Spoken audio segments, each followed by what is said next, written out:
Everyone, welcome back to my YouTube channel. I am Chandni Sahu. आज हम लोग पढ़ेंगे नरेशन के बारे में। तो वीडियो स्टार्ट करने से पहले मैं आपको बता दूं, यदि आप मेरे चैनल पे नए हैं तो प्लीज़ चैनल को सब्सक्राइब करें और वीडियो आपको अच्छा लगे तो अपने फ्रेंड्स के साथ भी शेयर करें। तो देखिए, नरेशन क्या होता है। नरेशन नरेट से मिलकर बना होता है, जिसका मतलब होता है बातचीत करने का तरीका। अब जो नरेशन होता है वो 2 टाइप्स के होते हैं। एक होता है डायरेक्ट और दूसरा होता है इनडायरेक्ट। जैसे मैंने यहाँ पे बताया बातचीत करने का तरीका, तो हम इसको स्पीच भी बोल सकते हैं। यानी कि जो नरेशन के 2 टाइप्स हैं वो फर्स्ट हो गया डायरेक्ट स्पीच और सेकंड हो गया इनडायरेक्ट स्पीच। अब हम लोग 1 बाय 1 करके समझेंगे कि डायरेक्ट स्पीच होता क्या है। तो देखिए, डायरेक्ट स्पीच वो होता है जब हम किसी से अपनी बात डायरेक्टली कहते हैं। जैसे मैंने यहाँ पे एग्जाम्पल लिखा है, he says I am going to Bhopal.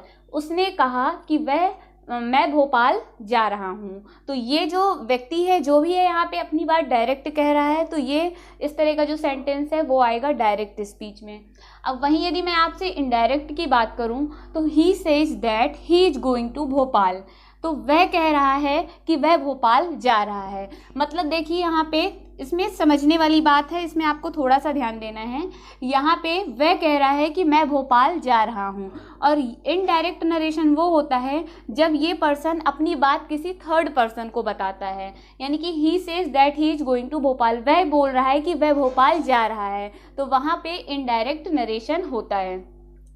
अब इसमें देखिए, जो नरेशन के सेंटेंस होते हैं वो इस टाइप से लिखे रहते हैं। तो इसमें एक होता है रिपोर्टिंग वर्ब। रिपोर्टिंग वर्ब क्या होता है, इन्वर्टेड कॉमा के पहले जो भी यहाँ पे वर्ब होती है वो रिपोर्टिंग वर्ब कहलाती है। और इन्वर्टेड कॉमा के बाद जो भी यहाँ पे स्टेटमेंट आपको दिया होगा वो कहलाएगा रिपोर्टेड स्पीच।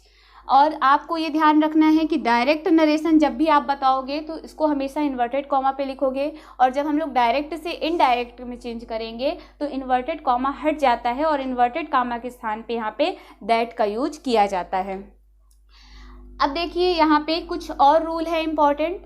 तो इसमें जैसे फर्स्ट रूल है कि सेज टू यदि कहीं पे लिखा हुआ है, रिपोर्टिंग वर्ब में यदि पे सेज टू लिखा हुआ है तो वो टेल्स में चेंज हो जाएगा। इसी तरीके से यदि से टू लिखा है तो वो टेल में हो जाएगा, और सेड टू कहीं पे लिखा है तो टोल्ड हो जाएगा। तो ये आपको याद रखना है, क्योंकि ये हो गया यहाँ रिपोर्टिंग वर्ब का रूल। और इसके बाद तो यहाँ इन्वर्टेड कॉमा के बाद में दैट लगाना है। तो ये आपको क्लियर है। अब देखिए यहाँ पे जो रिपोर्टेड स्पीच पे जो चेंजेस होता है, इसके लिए एक सिंपल सा ट्रिक मैं आपको बता रही हूँ। यहाँ आपको SON लिखना है और इसके नीचे आपको नंबरिंग कर देनी है। जैसे यहाँ पे फर्स्ट, यहाँ पे सेकंड और यहाँ पे थर्ड। तो देखिए, फर्स्ट का यहाँ पे मतलब है कि फर्स्ट पर्सन तो आप लोगों ने पढ़ा ही होगा। यदि आपको नहीं याद है तो मैंने यहाँ पे लिख दिया है कि फर्स्ट पर्सन पे I और V होते हैं। और सेकंड पर्सन का मतलब है सेकंड पर्सन में केवल यू होता है, और थर्ड पर्सन पे ही, सी, इट और कोई नेम होते हैं। तो ये देखिए, यदि यहाँ पे रिपोर्टेड स्पीच में यदि ये फर्स्ट पर्सन लिखा हुआ है तो फर्स्ट पर्सन को हम लोग जब इनडायरेक्ट बनाएंगे तो सब्जेक्ट के अकॉर्डिंग चेंज करेंगे। इसी तरह से यदि यहाँ पे रिपोर्टेड स्पीच में सेकंड पर्सन यानी कि यू लिखा हुआ है तो जब हम इसका इनडायरेक्ट स्पीच बनाएंगे तो हम लोग इसको ऑब्जेक्ट के अकॉर्डिंग चेंज करेंगे। और यदि थर्ड पर्सन लिखा हुआ है तो यहाँ पे कोई भी चेंज नहीं होगा, एंड फॉर नो चेंजेस। तो ये आपको याद रखना है। इतना आप स्क्रीनशॉट ले लीजिए। फिर इसके आगे मैं आपको एग्जाम्पल कि मैंने आपको जो SON का कॉन्सेप्ट बताया है वो इस तरीके से यहाँ पे होता है। जैसे कि ये रिपोर्टेड वर्ब है, तो रिपोर्टेड वर्ब में ये होता है सब्जेक्ट, ये आपको याद रखना है। और ये जो भी यहाँ पे वर्ब जो भी बोला जा रहा है, किससे बोला जा रहा है, वो होता है ऑब्जेक्ट। ठीक है।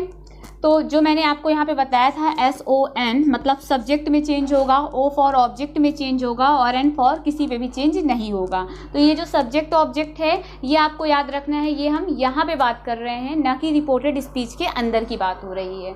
तो अब देखिए, जैसे यहाँ पे एक एग्जाम्पल है, Ram says to Rani I am coming today. तो देखिए, यहाँ पे कौन सा पर्सन है, फर्स्ट पर्सन है। और मैंने आपको बताया था कि फर्स्ट पर्सन जब यहाँ पे लिखा होता है तो सब्जेक्ट के अकॉर्डिंग चेंज होता है। अब देखिए, यहाँ पे सब्जेक्ट क्या है, राम है। राम क्या है, एक लड़का है। तो इसलिए हम लोग यहाँ पे आई की जगह पे ही यूज करेंगे। मतलब राम ये तो हो गया, और सेज टू की जगह टेल्स होगा, रानी से बोल रहा है तो रानी लिखा, इन्वर्टेड कॉमा के स्थान पे दैट लिखा। अब यहाँ पे जो बात आती है तो ये आई सब्जेक्ट के अकॉर्डिंग चेंज होगा, तो सब्जेक्ट यहाँ पे लड़का है इसलिए यहाँ पे ही आ गया, बाकी सब कुछ सेम रहेगा। और यदि यहाँ पे कोई लड़की का नाम होता तो यहाँ पे ही की जगह सी हो जाता। सेकेंड एग्जाम्पल मैंने लिया, girl says to boy he is good. तो देखिए गर्ल एज इट इज आ गया, सेज टू का टेल्स आ गया, बॉय उसी तरह मैंने लिख दिया, इन्वर्टेड कॉमा के स्थान पे दैट लिख दिया। अब देखिए लड़की ने लड़के से कहा कि वह अच्छा है, ही इज गुड, तो यहाँ पे ही जो है वो थर्ड पर्सन है और थर्ड पर्सन पे कोई भी चेंज नहीं होता है, इसलिए यहाँ पे ही is good as it is आ गया। तो इस टाइप से आपको नरेशन के सेंटेंस बनाने हैं। थर्ड एग्जाम्पल देखिए, Mohan says to Shyam you can not play match. Mohan ने श्याम से कहा कि तुम मैच नहीं खेल सकते थे, तो मोहन टेल्स श्याम, ये तो समझ में आ गया दैट। अब ये देखिए यू क्या है, सेकंड पर्सन है, तो सेकंड पर्सन ऑब्जेक्ट के अकॉर्डिंग चेंज होगा। तो ऑब्जेक्ट क्या है, सब्जेक्ट यहाँ पे मोहन है, ऑब्जेक्ट यहाँ पे श्याम है, मोहन लड़का है इसलिए यहाँ पे ही हो गया। तो इस तरीके से आप लोगों को नरेशन समझ में आया होगा, आई होप। ये इसका फर्स्ट पार्ट था, आगे का पार्ट मैं आपको नेक्स्ट वीडियो पे अपलोड करूँगी। Okay, thank you so much.